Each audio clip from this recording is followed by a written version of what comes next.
मेदिनीपुर से जुड़ी एक खबर सामने आई है, जहां पर भाजपा युवा मोर्चा के एक स्थानीय नेता को ओडिशा के जलेश्वर में सोने की दुकान से आभूषण चोरी के आरोप में गिरफ्तार किया गया है। आरोपी का नाम सोमनाथ साहू है, जो भाजपा के मेदिनीपुर सांगठनिक जिला युवा मोर्चा का सचिव बताया जा रहा है। जानकारी के अनुसार वह गहने देखने के बहाने दुकान में गया। मौका मिलते ही गहनों को लेकर स्कॉर्पियो में बैठकर भाग निकला।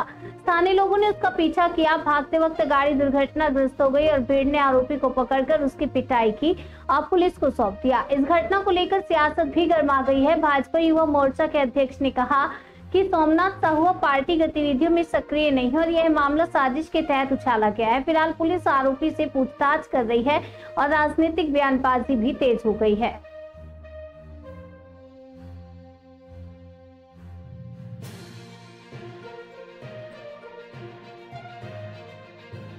बीजेपीर एक युव नेता मेदिनीपुर शहरेर 14 नम्बर वार्डे तार बाड़ी सोमनाथ साहू एवं कमिटीते सम्पादक पदे से रयेछे।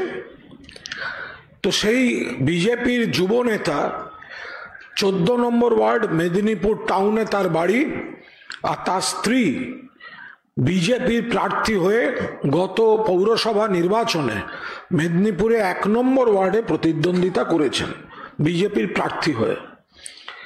एई छेलेटी ओडिशा सीमांते ढुके डाकाती करते गिये धरा पड़ेछे। डाकाती तो डाकाती करते गिये धरा पड़ेछे, सीसीटीवीते सब धरा आछे।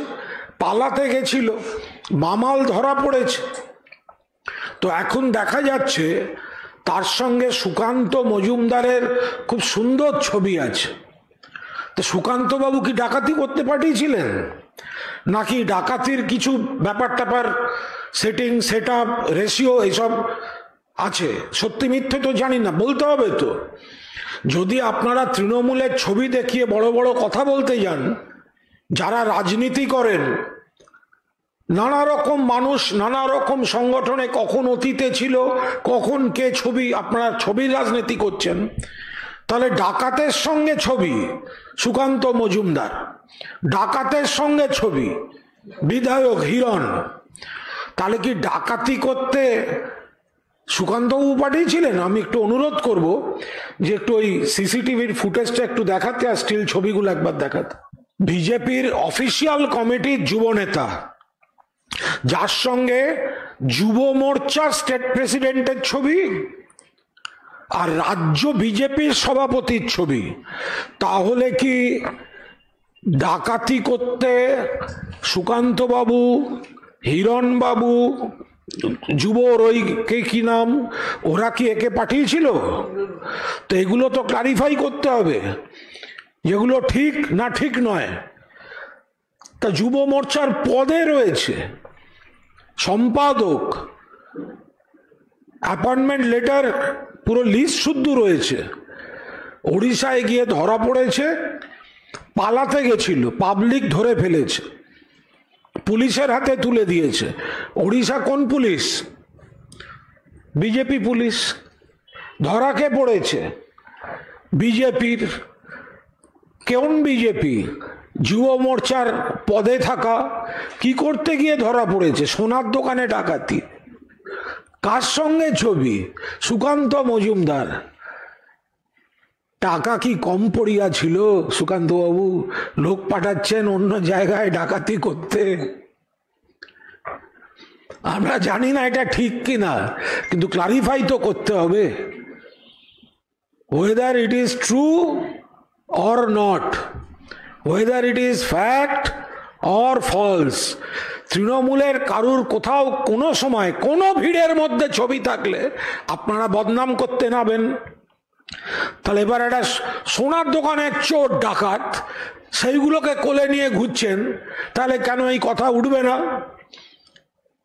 যে তাদের কাছ থেকে আপনাদের কোনো না কোনো লেনদেনের সম্পর্ক আছে কিনা? আমি একবারও অভিযোগ করছি না, এটা আমাদের রুচি বিরুদ্ধ।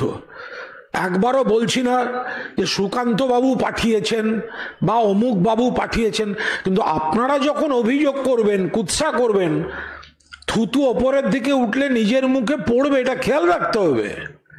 সুকান্ত মজুমদার তার যুব নেতাকে ডাকাতি করতে পাঠিয়েছে, আমরা এই অভিযোগ করছি না, কিন্তু ডাকাতের সঙ্গে যদি সুকান্ত মজুমদারের ছবি থাকে তাহলে থাকলো কেন, সেই উত্তরটা তো সুকান্ত বাবুকে দিতে হবে, হিরণ বাবুকে দিতে হবে। তাহলে ভাবুন যে এই বিজেপির পদাধিকারীরা, প্রাক্তন পদাধিকারী নয়, দলে এসেছিল চলে গেছে, দলের সঙ্গে দূরত্ব সেরম নয়, এখন রয়েছে ডাকাতি করছে, সঙ্গে সুকান্ত মজুমদারের কি সুন্দর একটা ছবি, ফুটফুটে ছবি গো, এর একটা তো ব্যাখ্যা দিতে হবে। আজ সকাল থেকে দেখলাম যে 3.5 বছরের জেল খাটা আসামি, সারা পশ্চিমবঙ্গ না সারা ভারতবর্ষের কাছে স্ট্যাম্প মারা আসামি কুণাল ঘোষ, তৃণমূলের মেদিনীপুরের প্রত্যন্ত এলাকার একটি বিজেপির পূর্ব কার্যকর্তা, সোমনাথ সাউ তার নাম, তার নামে একটি পোস্ট করেছে। কি পোস্ট করেছে? যে বিজেপি যুব মোর্চার এরকম পদাধিকারী বা ভারত মাতা কি পদাধিকারী সে চুরি করছে এবং সে ভিডিও পোস্ট করেছে। আমি আগে প্রথমেই সবাইকে বলে রাখি, যে ছেলের নামে অভিযোগ করছে সে 2 বছর আগে অব্দি ভারতীয় জনতা পার্টি যুব মোর্চার দায়িত্বে ছিল, মেদিনীপুরে বিভিন্ন দায়িত্ব পালন করেছে, কাজ করেছে, কিন্তু গত 1 বছর 8 মাস 9 মাস এরকম হবে, সেই সময় থেকে তাকে বিজেপির কোনো কার্যক্রমে দেখা যায়নি। আমি বিজেপি যুব মোর্চা জেলা সভাপতি হিসাবে দায়িত্ব নিয়ে আজকে এখানে দাঁড়িয়ে বলছি, কোনো কর্মসূচিতে বিজেপির কোনো কর্মসূচিতে দেখা যায়নি। তথ্য প্রমাণ থাকলে আমাকে দেবেন, আমি আপনাকে প্রমাণ করে দেবো। কোনো রকম আমাদের গত কয়েক মাস ধরে যে আমাদের মেম্বারশিপ অভিযান হচ্ছে, সে মেম্বারশিপ অভিযানেও সে অ্যাক্টিভ মেম্বারশিপ অব্দি সে নেয়নি। সে বিজেপির সাথে গত 1.5 বছর 1 বছর 8 মাস ধরে কোনো রকম কোনোভাবে যুক্ত নয়। পশ্চিমবাংলায় এরকম অনেক কার্যকর্তা বিজেপির আছে। আজকে পোস্ট করেছে মাননীয় সুকান্ত দাস সঙ্গে তার ছবি পোস্ট করেছে, বলছে ঘনিষ্ঠ নেতা। তাহলে আমরা তো বলতে পারি মমতা বন্দ্যোপাধ্যায় যখন পার্থ চ্যাটার্জি অ্যারেস্ট হয় তার 2 দিন আগেও মমতা বন্দ্যোপাধ্যায়ের সঙ্গে পার্থ চট্টোপাধ্যায় মিটিং করেছে, ঘনিষ্ঠ থেকে ঘনিষ্ঠতম নেতা ছিল। অনুব্রত মণ্ডল ঘনিষ্ঠ থেকে ঘনিষ্ঠতম নেতা ছিল। অথচ এইভাবে ভারতীয় জনতা পার্টিকে কলুষিত করার চেষ্টা করা হচ্ছে, কোনো লাভ নেই। আরেকটা কথা আমি পরিষ্কার করে বলতে পারি, এই ঘটনা পশ্চিমবঙ্গ সরকারকে চোখে আঙুল দিয়ে দেখিয়েছে যে উড়িষ্যায় ভারতীয় জনতা পার্টির সরকার চলে, স্বচ্ছ সরকার, যে সরকার প্রমাণ করেছে বিজেপির স্ট্যাম্প থাকা সত্ত্বেও ওই ছেলেটির কাছে, সে ওখানে নাকি দাবি করেছে বিজেপি করে, তা সত্ত্বেও বিজেপির ওখানকার পরিচিত সরকার কিন্তু তাকে সহযোগিতা করেনি। আমরা বিজেপির কোনো লোক, কোনো কার্যকর্তা, কোনো নেতা তাকে আমরা সহযোগিতা করিনি, তার কারণ আমরা বিশ্বাস করি আইনের পথে চলবে। তাই আমরা পরিষ্কার করে বলছি, বিজেপিকে কলুষিত করার যতই চেষ্টা করা হোক কোনো লাভ কিন্তু হবে না। এটা একমাত্র করছে তার কারণ গতকালে যে ধর্ষণের ঘটনা হয়েছে সেই ঘটনাকে চাপা দেওয়ার চেষ্টা করছে, আর কিছু নয়। সারা পশ্চিমবাংলা যেভাবে সাম্প্রদায়িক হিংসা করার চেষ্টা করা হচ্ছে, সারা রাজ্য জুড়ে যেভাবে দুর্নীতি চলছে সেগুলোকে চাপা দেওয়ার চেষ্টা করছে। মাননীয় রাজ্য সভাপতি মাননীয় সুকান্ত মজুমদারকে, মাননীয় শুভেন্দু অধিকারীকে, তৎসহ সমস্ত নেতা নেত্রীকে এইভাবে কলুষিত করার চেষ্টা করছে, কোনো লাভ হবে না। আজকে পরিষ্কার করে বললাম, আমি যুব মোর্চা জেলা সভাপতির দায়িত্ব নিয়ে বলছি, আপনার তথ্য প্রমাণ তাহলে প্রমাণ করে দেখান ও যুব মোর্চা বা বিজেপিতে কাজ করে এখন।